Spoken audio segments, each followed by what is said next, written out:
امت کے ہر فرد کا زندگی میں ایک مرتبہ کتنا وقت لگتا ہے؟ تو ایمان بنانے کے لیے کس کے لیے؟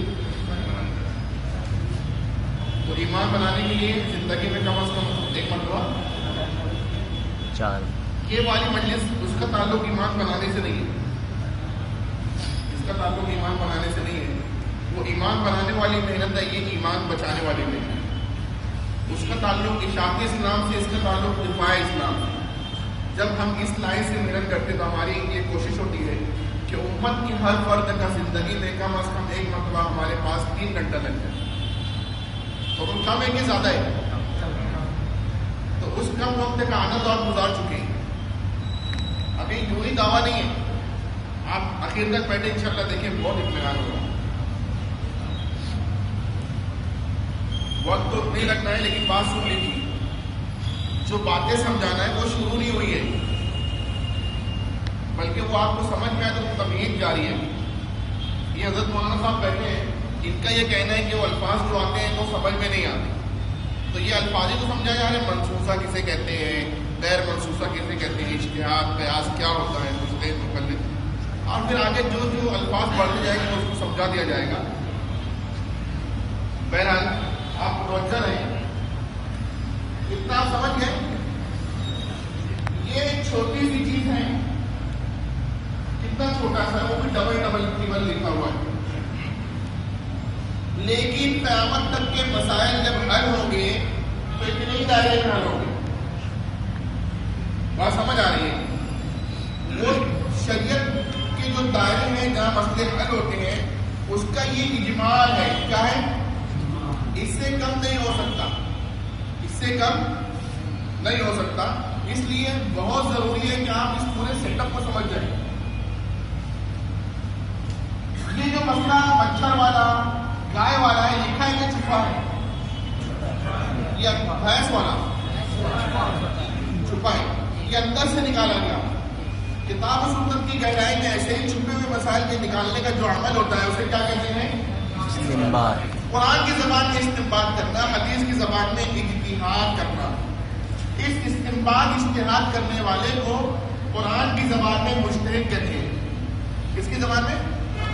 قرآن کی زبان، حدیث کی زبان میں مجتہد کہتے ہیں، حدیث کی زبان میں، قرآن کی زبان میں، یہاں لکھتا ہوں دیکھیے، قرآن کی زبان میں اولو الامر کہتے ہیں، قرآن کی زبان میں اہل استنباط کہتے ہیں، قرآن کی زبان میں اہل ذکر کہتے ہیں، قرآن کی زبان میں منیب کہتے ہیں، قرآن کی زبان میں فقیہ کہتے ہیں، قرآن کی زبان میں اولو الابصار کہتے ہیں، حدیث کی زبان میں مجتہد کہتے ہیں، ہم لوگ عمومی طور پر امام کہتے ہیں۔ کیا کہتے ہیں؟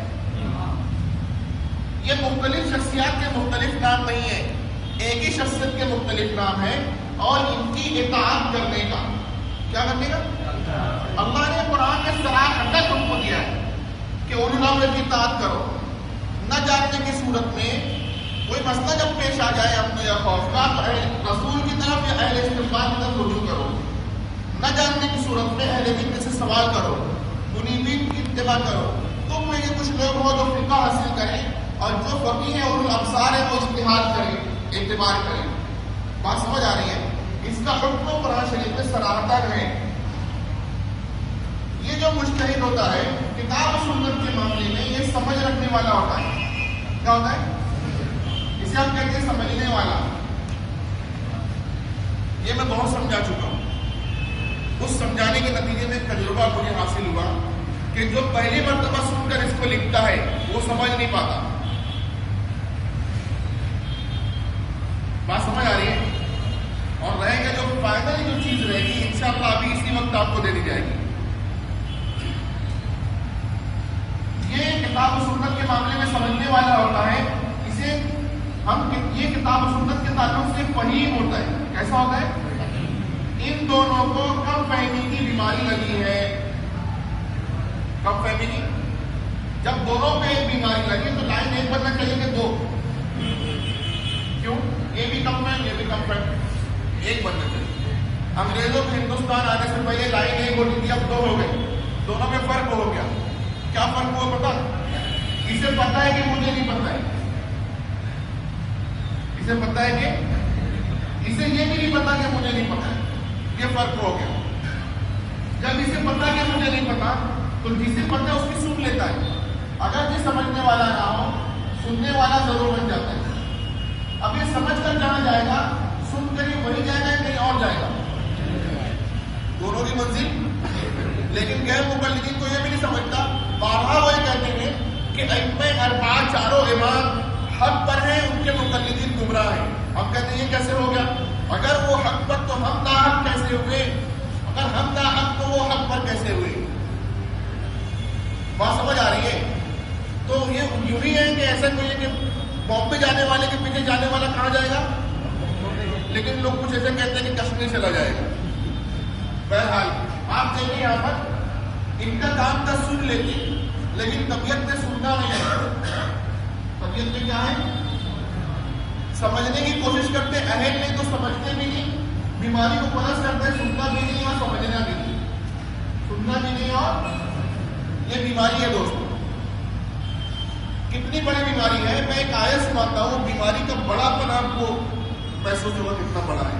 ہم نہیں چاہتے کوئی جہنم میں جائے، ہم نہیں چاہتے کوئی جہنم میں جائے، لیکن لوگ جا کر رہیں گے اور جاتے جاتے بتائیں گے کیوں جا رہے ہیں۔ ان کے اس بتانے کو اللہ تعالیٰ جانتے ہیں، جو قرآن پاک میں نقل کر رہے ہیں، ان کے قول کو ہم سنا رہے ہیں، وہ جاتے جاتے یہی کہیں گے کہ لو کنا نسمع، کاش کہ ہم سنتے ہوتے۔ ٹھیک ہے بس سنو، سمجھ تو لو خود، تو کہتے ہیں سمجھتے بھی نہیں تھے۔ لو کنا نسمع، کاش کہ ہم سنتے ہوتے، او نعقل، یا سمجھتے ہوتے، ما کنا فی اصحاب السعیر، تو آج جہنم والوں میں نہیں ہوتے۔ تو یہ سننا بھی نہیں سمجھنا بھی نہیں، یہ بیماری مجتہد کو لگی ہے کیا؟ وہ مقلد کو لگی ہے۔ غیر مقلدین، ہم یہ نہیں کہہ رہے اس کا مصداق غیر مقلدین ہے، لیکن غیر مقلدین سے ضرور یہ کہہ رہے ہیں کہ اپنے آپ کو بچائیے اس آیت کا مصداق کرنے سے۔ سننا نہیں سن کے سمجھ تو جائیے۔ ہم کو اس بات کی چڑ نہیں کہ آپ مقلد نہیں ہو، ہم یہ نہیں چاہتے غیر مقلد و مقلد بن جاؤ۔ میں یہ کہتا ہوں غیر مقلد و مجتہد بن جاؤ۔ کیا بن جاؤ؟ تو مسئلہ حل ہوگا کہ نہیں ہوگا؟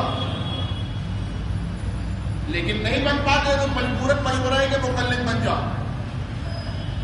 بات سمجھ بھی آ رہی؟ دیکھیے یہ کیا چاہتے ہیں، ہم چاہتے ہیں کہ وہ مجتہد بن جائے، ہماری سوچ صحیح ہے کہ نہیں؟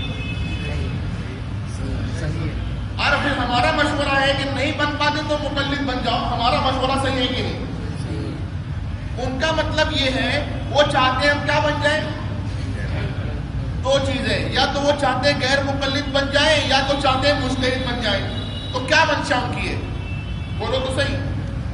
غیر مقلد بناتے ہیں مجتہد بناتے ہیں؟ غیر مقلد بناتے ہیں، یہ خرابی ہے۔ وہ مجتہد بننا ان کو پسند نہیں ہے۔ اگر ان کو پسند ہوتا کہ ہم مجتہد بن جائیں، کیا بن جائیں؟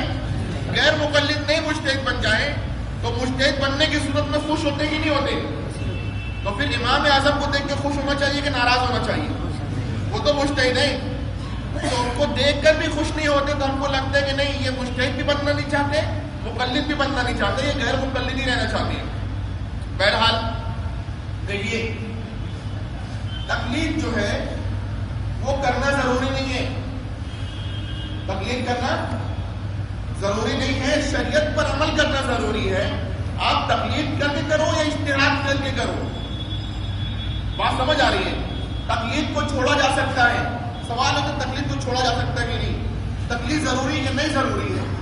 شریعت پر عمل کرنا ضروری ہے، اور اس کی دو صورت ہے، اجتہاداً یا تقلیداً۔ تقلید نہیں کرتے اجتہاد کر لو، اور اجتہاد نہیں کر پاتے تو مجبوراً تقلید کر لو۔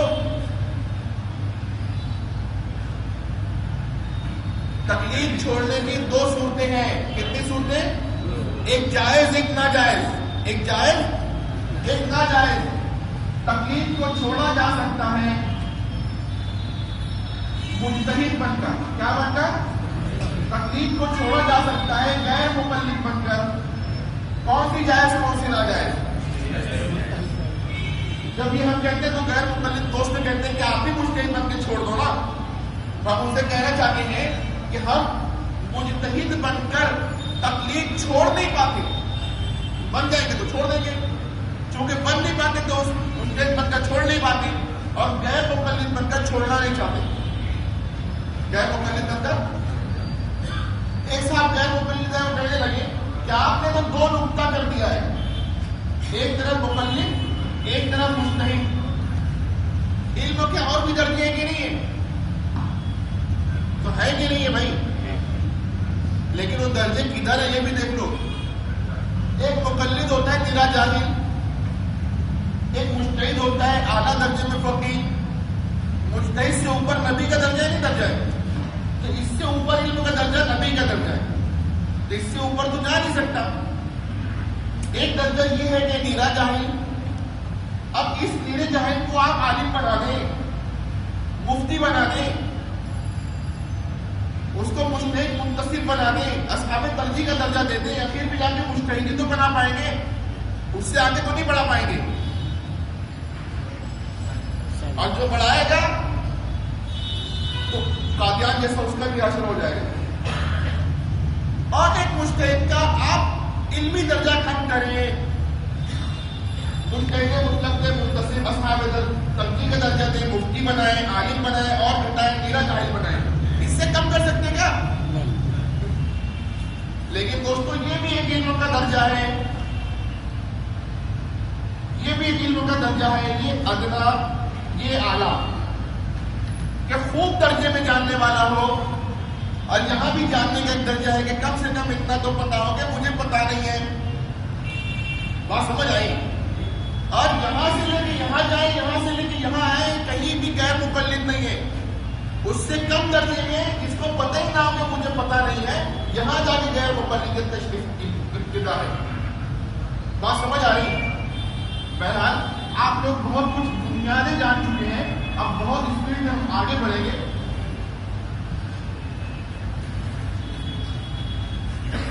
پرانے زمانے کی بات ہے، یہی چارٹ سمجھانے کے بعد ایک جگہ دفتر خان میں ہم لوگ بیٹھے ہوئے تھے.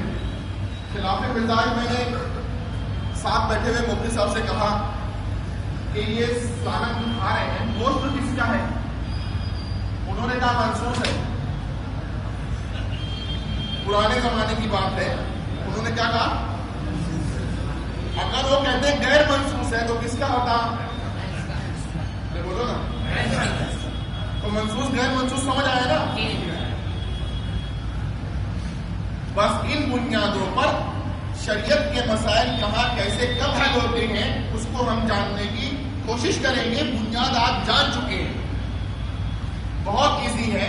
آپ دیکھیں جیسے جسم کے اعضاء انسان کے ہی ہوتے ہیں لیکن ان کا مقام ہوتا ہے، ایسے ہی شریعت میں مسئلے کے حل ہونے کی خاص جگہ ہوتی ہے. اس مسئلے کو وہاں سے ہٹا دینا گمراہیت کہلاتا ہے. مثال کے طور پر مکھی کا مسئلہ حل ہوا کہ نہیں؟ مچھر کا ہوا کہ نہیں؟ مچھر والی جگہ مکھی، مکھی والی جگہ مچھر کہہ سکتے کیا؟ ہم کہہ سکتے کہ بھینس کا مسئلہ منسوخ ہے، گائے کا غیر منسوخ کہہ سکتے کیا؟ نہیں کہہ سکتے. گائے کا منسوخ، بھینس کا غیر منسوخ ہے. تو ایسی سمجھ آئی ترتیب. آپ دیکھیں مسائل کیسے حل ہوتے ہیں. چونکہ یہ کوئی گاؤں دیہات تو ہے نہیں، دہلی ہے، ہندوستان کا مرکز ہے، علم کا گہوارہ ہے. تو میں چاہتا ہوں کہ بہت اسپیڈ میں اپنے آپ کو بڑھاؤں آگے. کہیں کچھ خلیان ہو تو مجھے ٹوک دینا. وقت تو 10 بجے تک طے ہو گیا. آپ غور سے دیکھیے مسائل کی قسمیں. کچھ مسائل کتاب و سنت کی آیات و روایات میں ظاہر پانے کی طرح ظاہر ہوتے ہیں، لکھے ہوتے ہیں. ایسے مسائل کو کیا کہتے ہیں؟ منسوخہ. جیسے مکی کا مسئلہ اور گائے کا مسئلہ. مسئلہ منسوخ نہ ہو اسے ہم کہتے ہیں غیر منسوخہ. جیسے مچھر کا مسئلہ اور بھینس کا مسئلہ. دیکھیے یہاں کتاب و سنت کی صلاحت موجود ہے. کیا موجود ہے؟ مسئلہ جب غیر منسوخ ہو تب کتاب و سنت کی آیات و روایات کی گہرائی سے کون نکالے گا؟ نبی یا غیر نبی؟ اہل یا نہ اہل؟ اہل سمجھ کر نکالے گا. سرچ کرنے کی جگہ تو ہے لیکن شرط ہے سرچ کرنے والا اہل ہو. کسی مسئلے میں سرچ کرنے کے بعد اہل متفق ہو جائے، مسئلے کا اتفاقی حل دیں، تو ایسے مسائل کو ہم کہتے ہیں اجماعی مسائل. کیسے مسائل؟ مثال کے طور پر اللہ کے نبی علیہ السلام کا وصال ہوا، تدفین نہیں ہوئی ہے، جس میں مبارک رکھا ہوا ہے. صحابہ کرام مختلف طور پر مختلف گروہ بن کر وہ کسی بات پر فہم گفتگو تھے اور بظاہر اختلاف کی صورت نظر آ رہی تھی، اور ان کی گفتگو کا محور یہ تھا